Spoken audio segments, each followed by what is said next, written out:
Hello, everyone. Ryan Embry here with the Sweet Spot, fresh off the highly anticipated 2026 Hunter Conference, which certainly didn't just fit the bill, exceeded expectations. What an incredible event. What an amazing couple days in Atlanta, Georgia, at the new and iconic Signia Hilton Atlanta. There were powerhouse panels and education, incredible networking, truly defined. Their theme was the home of hospitality.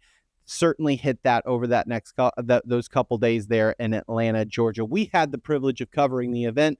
We have some exclusive interviews to bring you, which I'm so excited to share with you on this very episode today. We visited with our friends over at Newport Hospitality. We celebrated a milestone with Hospitality America. We checked in on the development side at PM Hotel Group and sat down with the brand leader of Graduate by Hilton to talk about that exciting brand and everything that they have cooking over there, who also knows how to throw an incredible party, which they did in tandem with the Hunter Conference, with a ludicrous concert that capped off and just, again, an amazing couple days in Atlanta, Georgia. We're so excited to bring you these interviews, and we're going to be bringing it all to you here on The Sweet Spot. Thanks for tuning in.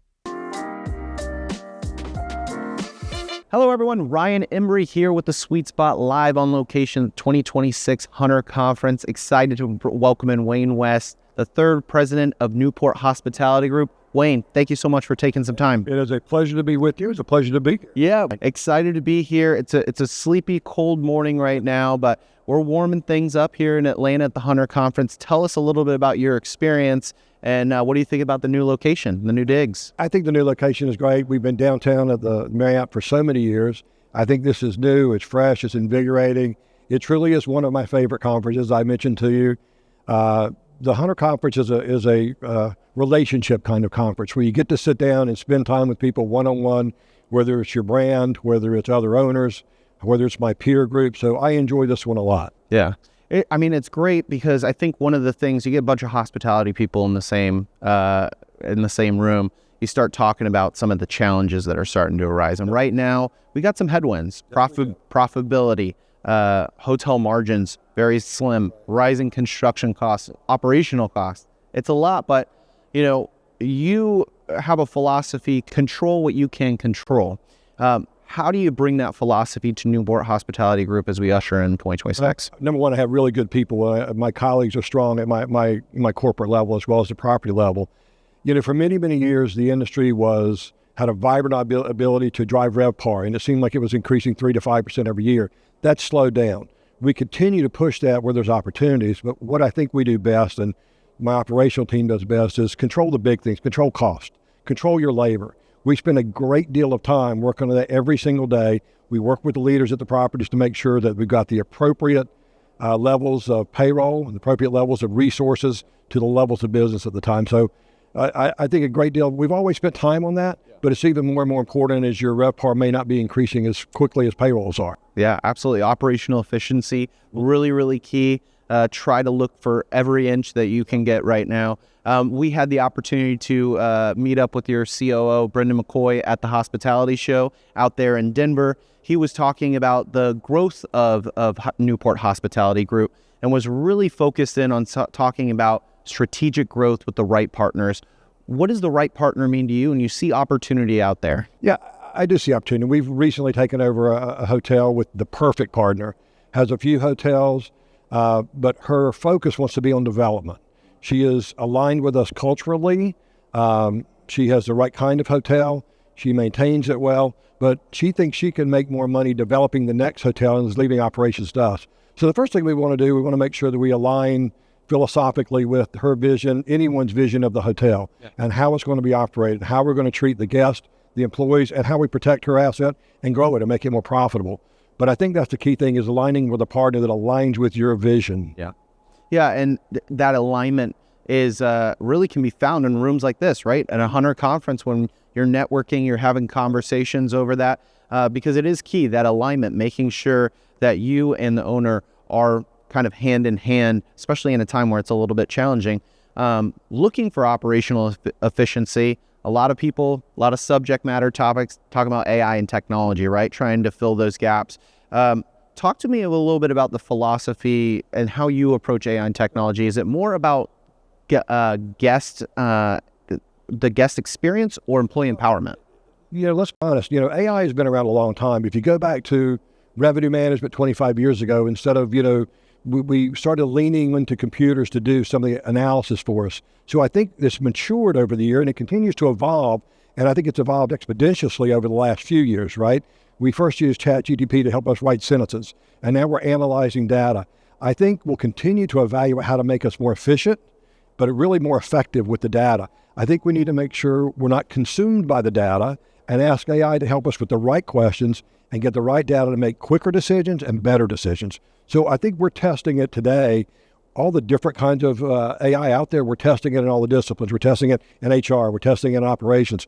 We're testing it in sales and marketing. We're testing it in HR. So I think when you apply it to those and then see what bubbles up and see what best results you get, but let's not be consumed by it. Yeah, absolutely. Because you got to take care of the guests first. 100%. And I think, you add those things up, you add those little gains up, and kind of take a step back and look. Now you become more operationally efficient. You've controlled what you can control, what you said, and hopefully improved your business there. But that's great perspective to look back, because you're right. Technology is no stranger to our industry. It's been there, just been maybe in a little bit different path. We call it something different. Exactly. Truly it is intelligence that helps make us better. Yeah. Use it correctly. Love it. So, another thing we like to try to do at these conferences is look into a crystal ball, try to predict the future, right? Everybody's telling you what's next 3-6 months and down the line. What's your vision? Maybe let's start wide at the hospitality industry, and then maybe you can dial it down for Newport hospitality.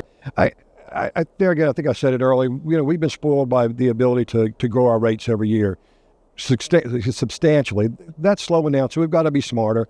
I think a big opportunity is food and beverage globally from an industry standpoint. I think doing food and beverage right drives preference to your hotel.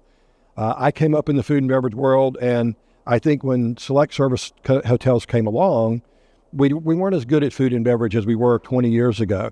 And we've let outside restaurants and bars, wildly successful, take a piece of our business. So I think we can do better if we would concentrate a little more on food and beverage, finding out what the guest really wants, needs, and desires are when he checks into your hotel. And that guest will come back. It will drive preference, and it will drive RevPAR. So I want to concentrate on that a bit. Great differentiator there for guests. Also attracting locals. If it's a nice restaurant, it's your hotel restaurant isn't of the same 40 years ago. Right. So what about Newport Hospitality Group? What do you see the vision there? Well, we've got a couple of letters of intent out today. Great brands, great owners. Two, we're buying into one. We're actually purchasing a hotel. It's the right hotel in the right location at the right time. We think we add some value by some additional sales and marketing that Whitney will do with her team, Whitney and Kirsten will do, whether it's digitally or whether it's just a different way of looking at our guests and attracting the guests. So we're trying to find the major brands in our niche markets. Maybe we're not in Washington, D.C., but we're in Frederick. We're not in Jacksonville downtown. We're in the beach of Jacksonville. So we do really well in the secondary markets. We know them real well. We're in the South. We're in the Northeast corridor, all the way down from Brooklyn, New York to Orlando, Florida. So we're looking for that sweet spot. Yeah. But I think, as many companies are today, but we're trying to identify that one that we can either reposition through some capital or reposition because we're just going to take a different view of the revenue side of it. Well, really appreciate you taking some time and stopping by, Wayne. So thank you so much for having being on the Sweet Spot with us. Good to be with you, Ryan. Nice to meet you. Thank you very much. We'll talk to you next time. Hello, everyone. Ryan Emery here with the Sweet Spot live at the 2026 Hunter Conference here with Ben Campbell, CEO and President of Hospitality America. Ben, thanks so much for taking some time to speak with us today. Absolutely. I appreciate the time, Ryan. It's a cold, sleepy Atlanta morning, very cold outside, but it's warm and hot energy in here. We got some panels, we got some networking going on. There was some great activations and programmings last night. First time here at the Signia Atlanta. You've been to Hunter a couple times. What does a successful Hunter look like to you, and what do you think about the new location? Yeah, I love the new location. I love the marquee. I love the historic nature of it, and we all got used to the marquee and then the multi-level there. Here, I got here early just to figure out where everything was this time, to know where I was going. But what a Hunter success looks like for us is really extending relationships, making new relationships, And then getting outside of our echo chambers of our companies or our hotels and talking to other people and seeing what they're seeing. What's happening with the industry? What are people looking to invest in? Where do they think it's going? Got to listen to Chris Nassetta, CEO of Hilton, yesterday and provided us with his insight, and which was great key takeaways that we'll be able to take back to our company and make decisions from. Yeah, it's really cool announcements you typically get at these shows. Feels like a new brand's popping up every single day in hospitality. But it is, you're absolutely right there, Ben. I mean, you get a bunch of hospitality people from different markets in the same room, and all of a sudden those challenges start to arise and bubble up a little bit, and maybe some innovative solutions out of that. But 2026, obviously a massive year for Hospitality America. 30 years, congratulations to that. When you hear that, Ben, as CEO and president, what does that milestone and chapter mean to you? Me personally, first, it's an honor that I'm able to be the CEO of a 30-year company and take it into the next 30 years. When I look back, it's really about legacy and consistency. And so for a company to get to 30 years, and we have some contracts, we have 2 contracts that are 30-year contracts for us and clients. And so, it's a lot of work to maintain that, but it's also a real testament to our founder, Chris Cargan. Is the legacy that he has left behind and that he has poured into this company, that now I have the honor and the rest of our team and employees have the honor of taking that into the next level. It's so cool to hear that to hang your hat on a story of 3 decades worth and to usher in this new this next 30 years first. So congratulations there.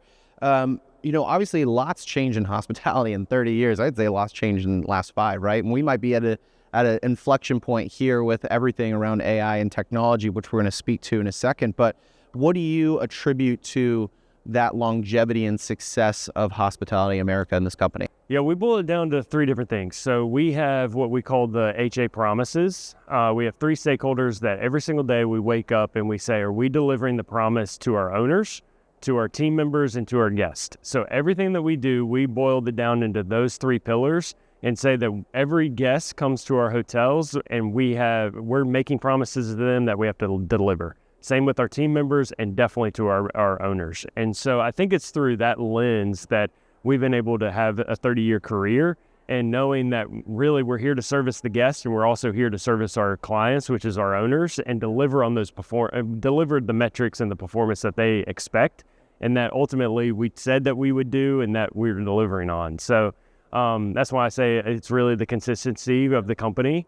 Also, I think, we've been scaling at a good rate, but it's been very strategic in how we do it. And so we have 30-year relationships. I don't want to take on anything that's going to put that at jeopardy. Yeah. So we're very selective on who we bring in, and knowing that, okay, I can be very successful for this owner, and we're building a great relationship. Yeah, we're hearing that right now more and more, not just looking for growth, but that strategic growth for the right partners.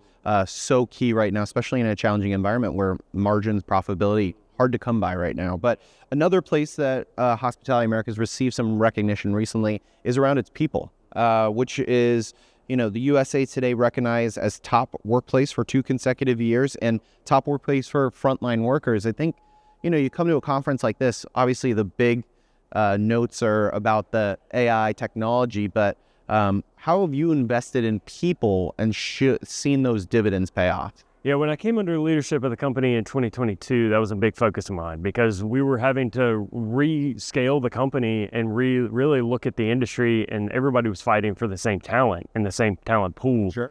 And so, again, the legacy of Chris Cargan, we said we need to really define what that looks like objectively on who we're bringing into the company. And so we boiled that down to our core values, which is outlined as a acronym PEACH: passion, excellence, adaptability, community, and humble. And so when we seek that talent, they know what they can expect from us, and we can tell them, this is what we expect from you.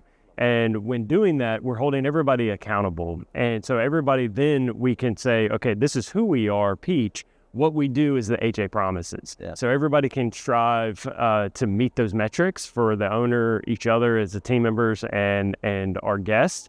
And by holding that accountability, training toward that accountability, and then everybody's on the same page, that's really what I think gives us the recognition. Last year when we did that survey for USA Today, I'm really proud to say that 90% of our 850 employees responded to the survey. So just getting that type of engagement of completing the survey was a big win for us.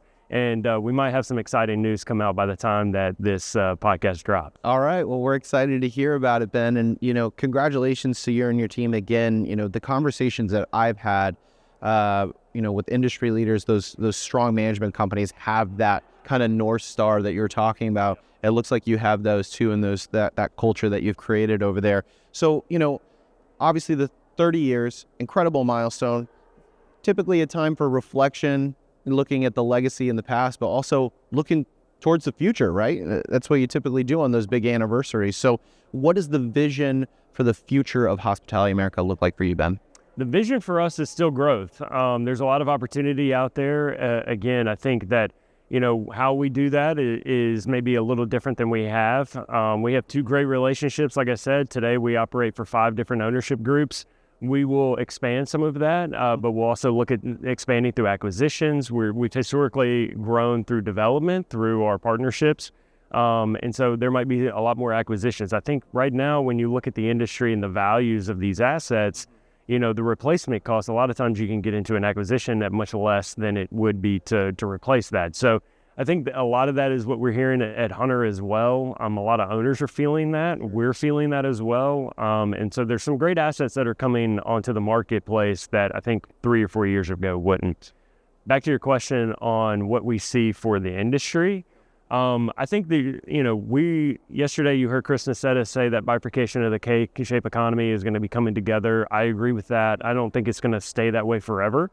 I think that the top end has just had a lot more cash reserves that they could bleed off over time. Yeah. The middle market is generally where we've been really, really well, in the Hampton Inns, the Fairfield Inns, and then higher up we do Tapestries, and we have a Motto and Tribute and things of that nature. I think that's where the industry is going from an experience side. Yeah. They want a curated experience and a very intentional experience, but also they want to know what they're going to get to. So I think that's where we are right now. We're kind of feeling those effects of, okay, we're curating the experience, but it may not be taken to that next level. And I think that's where we need to continue to elevate and continue to spend our dollars to ensure that when the guests show up at the Signia or one of our hotels like a Tapestry or the Motto Bentonville, they walk in and they're blown away by the experience because they can tell every single detail is thought through. Yeah.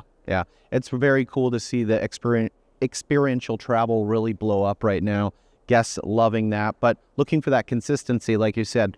Every guest wants that unique experience, but they do want it at a consistent level too of meeting or matching their guest expectations. So Ben, thanks for taking some time to speak with us. Congratulations on all the milestones, and we're going to look for that news that you were sharing. I appreciate it. Thank you so much, and we'll talk to you next time on The Sweet Spot. Hello, everyone. Ryan Embry here with The Sweet Spot, live on location at the Hunter Conference 2026 in Atlanta, Georgia, here with Paul Sacco, Chief Growth and Development Officer at PM Hotel Group. Paul, thank you for taking some time. Thanks for having me. Excited to talk about this. We're the new venue. You visited the Hunter Conference before. Yes. How does this compare, and what does success really look like for you when you leave Atlanta here? Yeah. I think it's been a great conference. Perhaps a little hiccup with some of the weather and people getting in, but I think Teague and Lee and the team at Hunter have done a great job really producing a terrific conference, and it's really well attended now. So we've had a great experience so far. In terms of what does a good conference look like, to me it's all about connections.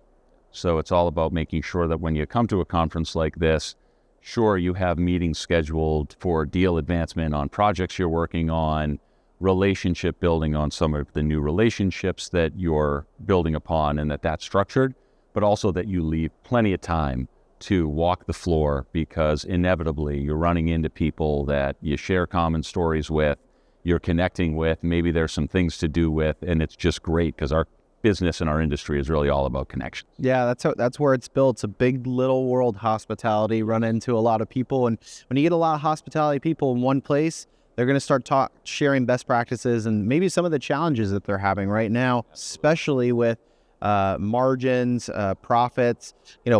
People are looking out for that edge to figure out what's next. Where do you think there's opportunity when you kind of see the landscape right now? Is it a particular region, a segment that you like?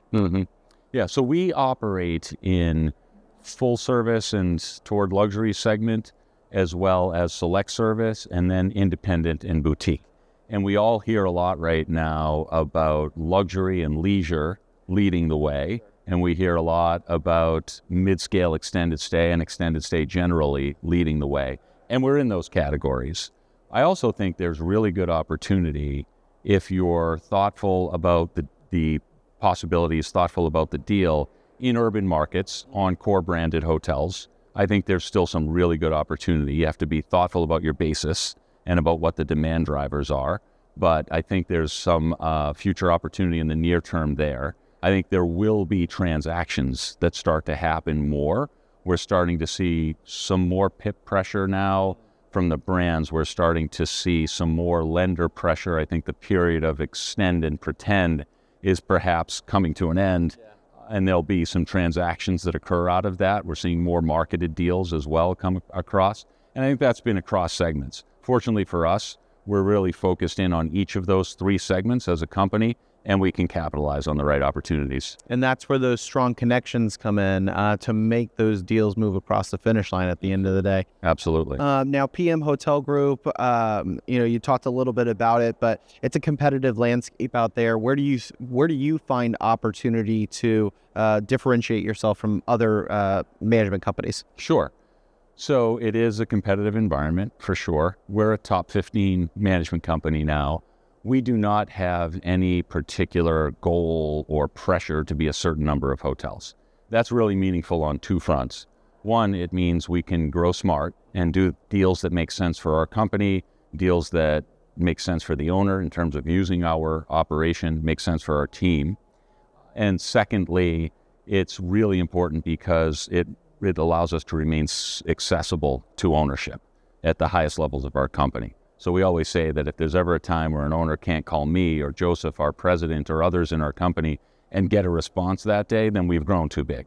And that's really important to us. And since we're an independently owned company and we're not private equity owned, we're not public, we don't have any of those quarterly, quote unquote, nug pressures to grow, we can be really thoughtful and strategic about the deals that we do and the owners with whom we're working and remain accessible to them.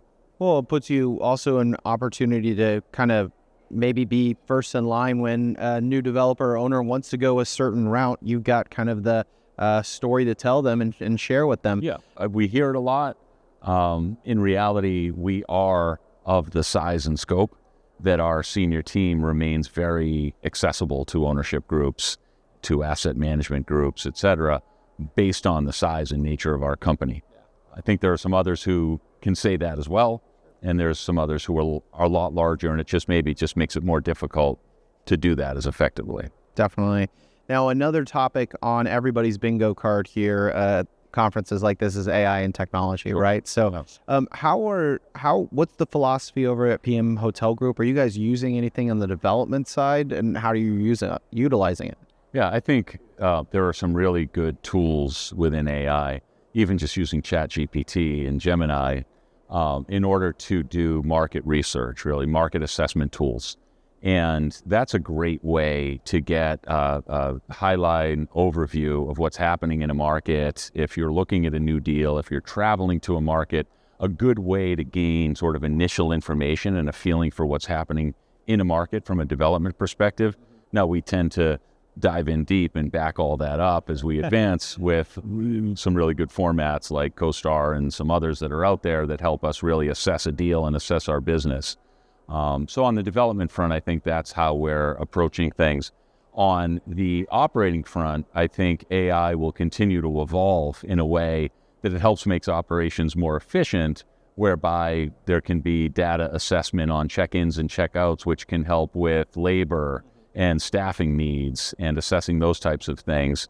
And then, of course, on the commercial side, really harnessing the way that people are doing intent-based searches now, because people will go into ChatGPT or Gemini and they'll put in an intent-based search. We find a lot that our independent and boutique hotels come up in those searches, but how do you capitalize upon that and how do you harness that in a way to turn it into reservations. Absolutely. Everyone looking for that edge right now. Like I said, to combat those margins right now, which are challenging.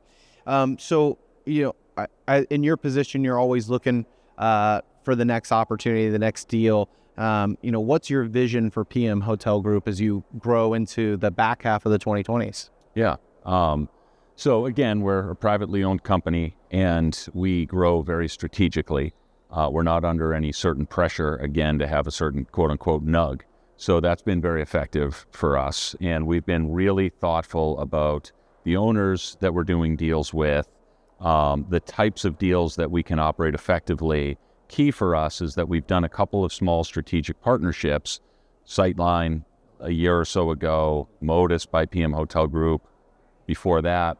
And the combination of that has put us into all these different segments that we just discussed, but it's put our reach from Hawaii to California to the mountain states all the way to the East Coast with different types of products. So we can really capitalize on that and harness the fact that we have coverage and reach in a lot of different markets and market knowledge. So I think for us, it's just about growing smart.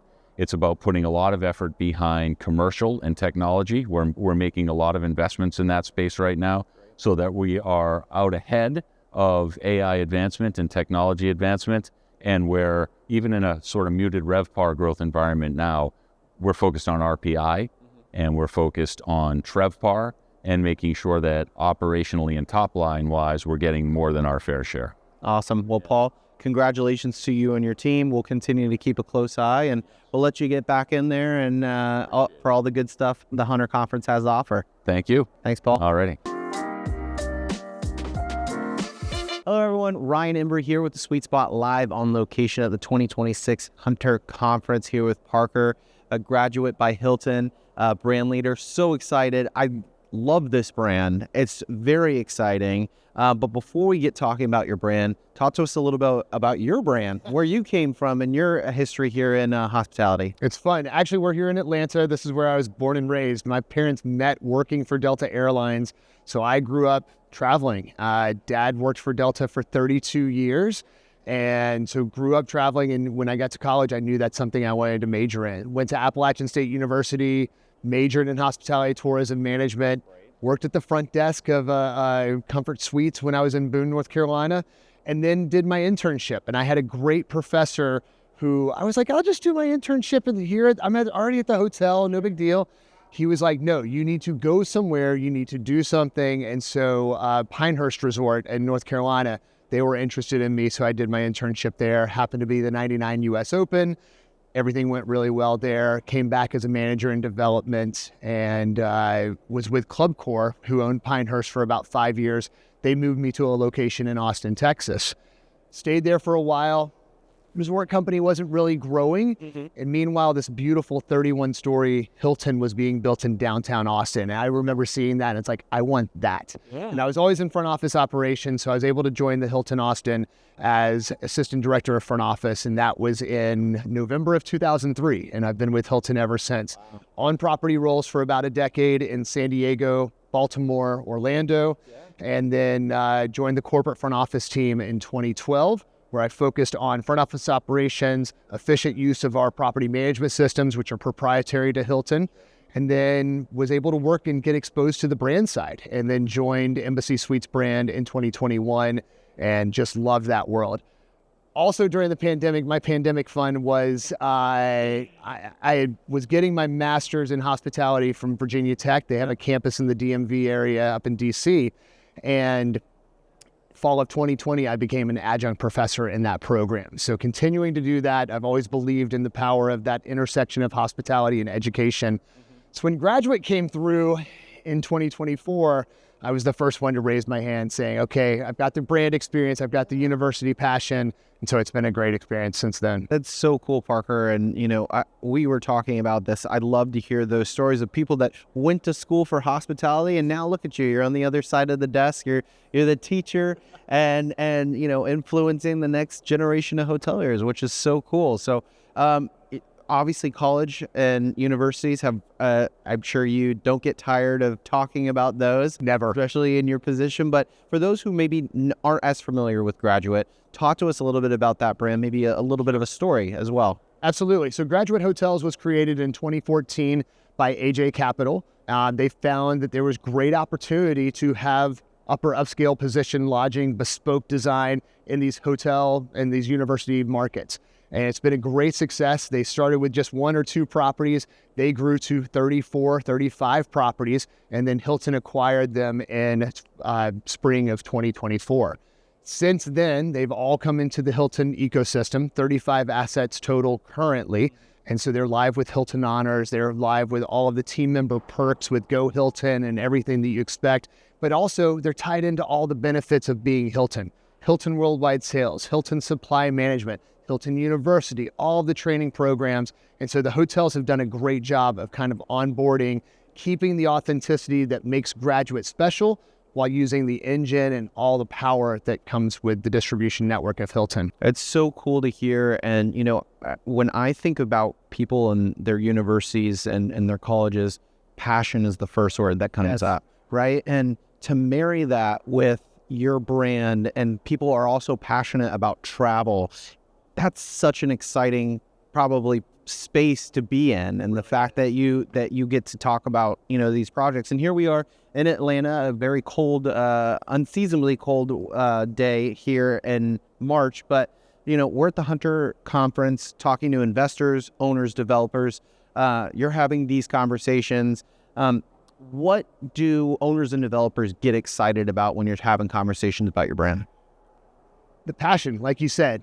There's such storytelling and such a passion to tell a story, either about where somebody lives currently, where their alma mater is, or maybe if they didn't go to college or university, where they were in that youthful optimism phase of kind of the late teens, early 20s, where you really don't know where your path is. And it's just kind of starting. And being able to bottle that up and put that into a project, that's what gets people excited. The fun part is the product is so special. It's so bespoke at each university, at each college town, but they perform wonderfully. We have above market performance and revenue and occupancy, and we continue to capitalize on those high impact times, home football games, move-ins, graduation, all of that type of stuff. But also with the Hilton system, we've been able to expose them to so much different areas of business. Whereas they may have had to rely on online travel agencies in the past a lot, we've been able to kind of broaden that to introduce more business travel. We've been able to work with Hilton Worldwide Sales, get more groups, meetings, and events into the hotels. The average Graduate hotel is 167 keys and about 4,000 square feet of meeting space. Now, with the 35 hotels, that varies greatly. Some are as small as 70 keys, some are as big as 304 keys, some have 0 meeting space. We've got one with over 23,000 square feet of meeting space. So there's a lot of variety there, but all of them can play into the different mix of business that Hilton Worldwide Sales promotes. Well, it's incredible because, none of these properties are the same, because probably none of these universities are the same. None of these markets are the same. So I'm sure it's a passion project again, but also creating these memorable experiences around those really cool times, and being able to tie your brand in there definitely means something special. Now, you have a couple special projects that you're working on right now. Talk to us a little bit about those and maybe that differentiation between them. Sure. With the development side, as soon as Graduate came into Hilton, became a brand that we were able to franchise. So we have been working with our development committee. That's why we're here at Hunter Investment Conference. But we've got about 60 different deals in various forms of negotiation. We've got a number of deals signed that we're excited to work on. I'll highlight kind of 4 because I feel like they tell a good story.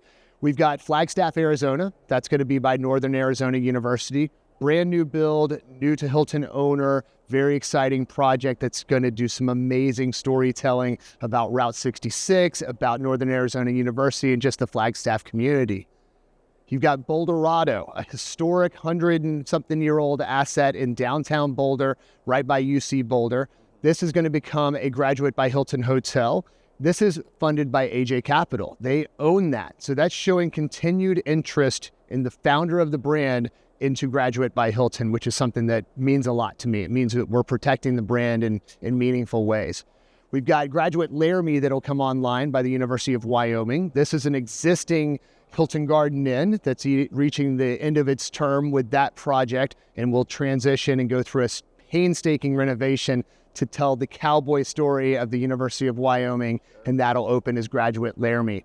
And then in New York, we've got Graduate Syracuse. This is actually owned by Syracuse University. This is the institution building something 200 keys from the ground up. It's going to be absolutely spectacular there.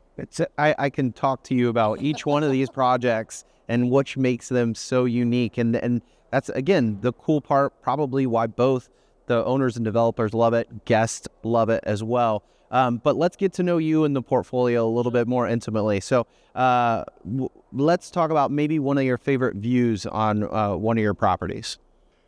There's a lot. So Graduate East Lansing, Michigan, Michigan State University. If you look out any of their front side windows, you're looking right into kind of the arboretum of Michigan State University. It is gorgeous. Rooftop of Graduate Auburn, Alabama. If you stand at the War Eagle Supper Club on the roof of Graduate Auburn, you're looking directly towards the scoreboard and the stadium at Auburn University. Yeah. It's fantastic. Gosh, there's so many different ones. I could literally, even in Princeton, you're looking down the street, down Nassau Street towards the gates of Princeton. The fun part about these properties, and I've been able to go to all 35 locations, both in the UK and the US. And the great thing about them is the location. Most all of them are at the intersection of Main and Main. They're all walkable to campus, no further than about a mile away from the university. They are next to and surrounded by the most popular restaurants, bars, shopping, points of interest, the museums, whatever it may be, they're in the heart of it all. Such tradition-rich places and spaces that these properties are located in tells an amazing story, and sure, your guests get to be a part of it, which is really cool. What about signature dish, maybe, or local tradition or something like that? Sure. So all of our all of our hotels have a breakfast. Usually that's kind of a cafe with a barista-led concept. Many of those go by the name of Poindexter Coffee. So we have about half the brand that have a Poindexter Coffee. Those are phenomenal in themselves. Then in the evenings, we require hotels to have bar and dinner at all their locations. One traditional dish may sound basic, but it's so good. We do a really great smash burger and fries, and that's something you can find at almost all of our locations. Just a really good smash burger. Yeah, very cool. Well, I didn't prep you for this one, but what about is there anything, I mean, because obviously colleges and universities, they have a lot of, sometimes quirky traditions that are in the area. Are there any hotels or properties that have any of these local traditions or anything like that? Well, the storytelling is one of our values at Graduate, and all of our hotels portray storytelling. We use maximalist design, we use layering of story upon story, but I think one of my favorite ones, I was speaking about Graduate Princeton, their headboard, if you've ever looked at a picture of Graduate Princeton, their headboard look like these hand-carved canes. And they've got etchings in them and all different kinds of things. And I remember asking the general manager, Michael, it's like, what is this? Why does it look like hockey sticks above my bed? He's like, well, back in the 1860s, students used to hand carve their own canes and walk around campus. And around the 1860s, the upperclassmen decided, nope, the freshmen shouldn't be allowed to carry those. So they would beat them with their sticks and, not allow the freshmen to carry them around. Sure. So now that does not continue, but it's now kind of an intramural fall sports festival every fall called the Cane Spree. So it's one of those traditions and one of those stories that you walk in and any Princeton student or alum would get that immediately. Yeah. But from somebody who went to Appalachian State, would never have heard of that, or would never have known that tradition if it wasn't for that quirky headboard. And there's that special connection with the guest that knows that, but also the guest that maybe not, what I'm learning about right now. I love that tradition, right? That's some cool history, associated with the property and the university. So Obviously, a lot of growth. You just talked about the pipeline for this brand, but as brand leader, what's your kind of vision for the next 3 to 5 years for Graduate by Hilton? Absolutely. We're looking at kind of making sure that everything within the hotels we're optimizing as much as possible. So I always love to base everything we do on our values. Our motto at Graduate is we are all students. Our values underneath that is what is fearless hospitality. We're curious, we're unapologetically unique, and we're storytellers. And so with that, just kind of capitalizing on that and moving that into just grow. Yeah. Within the next few years, we'll have several new openings. We'll have more announcements to share on that. Awesome. Well, we're excited. We're going to keep a close eye on the Graduate story. And we're excited to thank you for stopping by and talking to us. Absolutely. Thank you for having me. All right.